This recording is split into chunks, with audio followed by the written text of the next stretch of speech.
Welcome, fellow sovereigns. For some reason, my camera is very fuzzy today. Maybe that's something inside here that's fuzzy.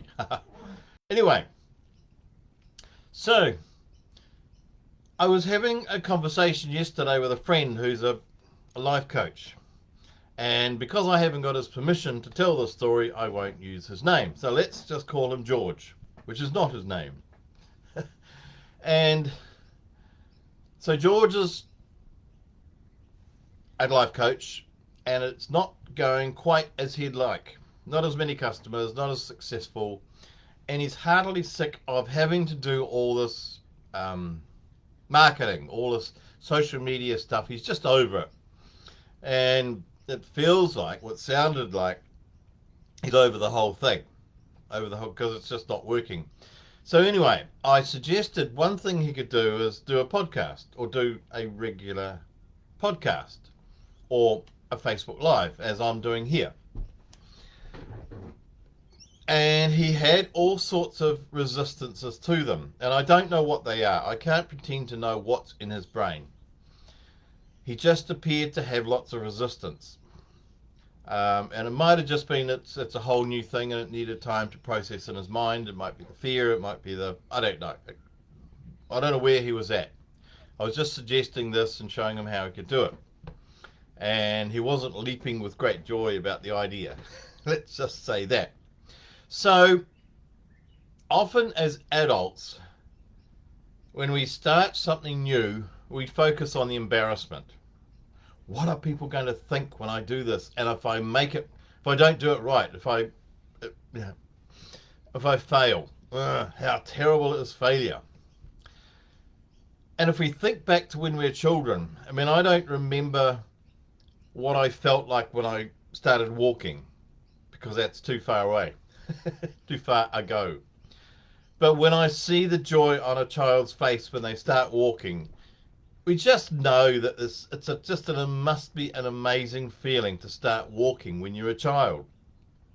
I do remember learning how to ride a bicycle, and I was taught by two girls who were a little bit older, a couple of years older than me. I think I don't know how old, 5 or something, and they were Heather and Carol, and I call them Feather and Carrot.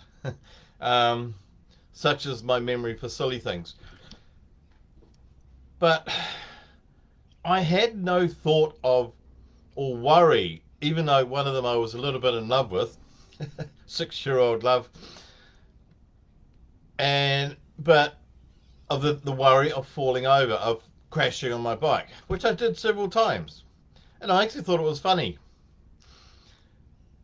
And then I do remember that moment when I was pedaling along and Carol was running beside me holding the back of the bike, the frame, I think, or the seat or something. And I was pedaling along and thinking, oh, well, this is nice, she's holding me. And then I turned around and I realized she was miles behind me. And I'd done all of that all by myself. And it's like, woohoo! I can do it. I can do this. And I turned around and quickly fell off. But having done that little success, I was like, oh, I couldn't wait to get back on and do it again. And there was no embarrassment about falling off, and the grazes on my knees and all that. They were marks of success, badges of success, shall we say. And as children, we focus on the success. And my success wasn't that I was going to win the Paris, what do you call it, when they cycle around France or whatever. I wasn't going to win any races. That's not success. The success was doing it, however imperfectly. And of course, I've fallen off many times since. Many more badges of success. So the success as a child is simply doing it. Getting up and walking. Getting up and cycling. When I learned the saxophone, all I could focus on was each time I did something, and I learned a new tune, I learned new notes, and I could do different things, and the grace notes, and all of the different things that you learn. And so I learnt the saxophone, and then I learnt the guitar, and then I learnt the clarinet. And so one learns different things, and I didn't care about all the squeaks and farts and everything else that came out of my instruments or the whatever. I was in success mode. I could do this, then I could do that, then I could do that, then I could do this. And there was no sense of where I'm going to take it after this. I wasn't going to join some great orchestra or become a great clarinetist or a great saxophonist or whatever. I was just successful in the little thing here, and then the new thing I learned, and then the new thing I learned, and then the new thing. There was no great thought about distant success. And that's how, as children, we learn things. We learn language. We stuff it up. We say the wrong thing. It doesn't bother us. We learn to say a word. Mummy, daddy, food, poo, I don't know, all those first things. And we don't have any sense of where we're going to take it after that. There's just this little success. I can say mummy, I can say daddy. And that's it. And then I learn a new word and a new word and a new word. And there's no distant success in the success is doing this little thing right now. And I was explaining to, what do I call him? George. That it's just doing this little thing and this little thing, and not even thinking about doing a podcast to have millions of sales or millions of clients. It's just doing a podcast to do a podcast and not have any kind of sense of where that can go, and also not bother when you stuff up, which I've done many times. And I've realized this morning this camera is very fuzzy. I think I need a new one. So it's not perfect, and nor is my background. Probably need something more professional, whatever. So when we're doing something new as an adult, we tend to focus, one, on the distant success. Where is this going to take me in 2 years? I'm going to be a millionaire. I'm going to be the most popular. I'm going to be the most loved. I'm going to be rah, rah, rah, rah. Rather than the little success and just doing it. And just doing it.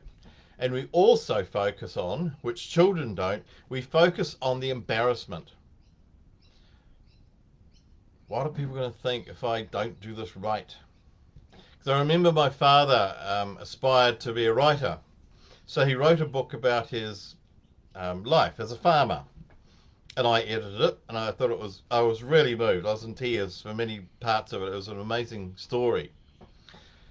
And so I didn't know much back then about the publishing, but I knew that you found the right publisher. But he was too frightened of rejection. So what happened was his boss said he knew somebody who was a publisher. And so Dad, through this kind of know somebody who knows somebody thing, he sent his book off to a publisher, and a month or so later they said, thank you, but it's not for us. And my father never wrote another word. The rejection, he couldn't deal with it. What he didn't think about was the fact that this publisher that he sent it off to published cooking books. They didn't publish farming memoirs. He sent it to the wrong place. But his fear of rejection meant he never succeeded. And he could have done the research and found a publisher that published farming memoirs or whatever memoirs. And so that's the second thing.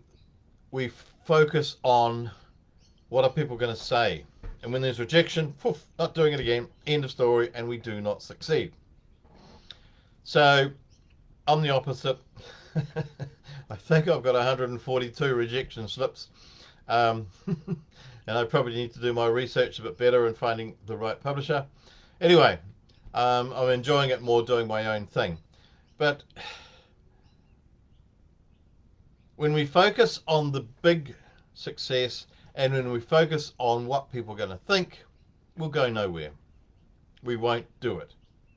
So I'm suggesting that when we're starting something, just focus on doing this, whatever the little thing is, figuring out the technology and just doing it, saying something. If that's If it's a podcast, just say something. It'll be not as good as the next one, and won't be as good as the one you do in a year's time. But it will be a success. The fact that you did it. So let's aspire to imperfection. Let's aspire to just doing it. Just doing it and not bothering about other people's reaction. Because generally when someone is putting you down because you're not perfect, it's their problem. In the sense that they are jealous because you've done something, however imperfect. So what you've done is, you push someone's buttons and it's a social service. You've given them the awareness that there is something they wish to aspire to. Whether they do anything about it or whether they just sit and complain about others and criticize others, that's up to them. But you have provided them an opportunity for personal growth when they criticize you. So what a wonderful social service you're providing when someone criticizes you. Yeah. So, what do I wish you? I wish you tiny, tiny successes in the little things you do. That's it. No big distant plans, goals, whatever. Just a success in this bit, a little bit, in this bit, in this bit. So I wish you success in just doing it, however imperfectly. I wish you success in getting up and getting dressed, having breakfast. I don't know, whatever it is today you're going to do, that is a success in just doing it. So I wish you success, and I bless you and all who sail in her.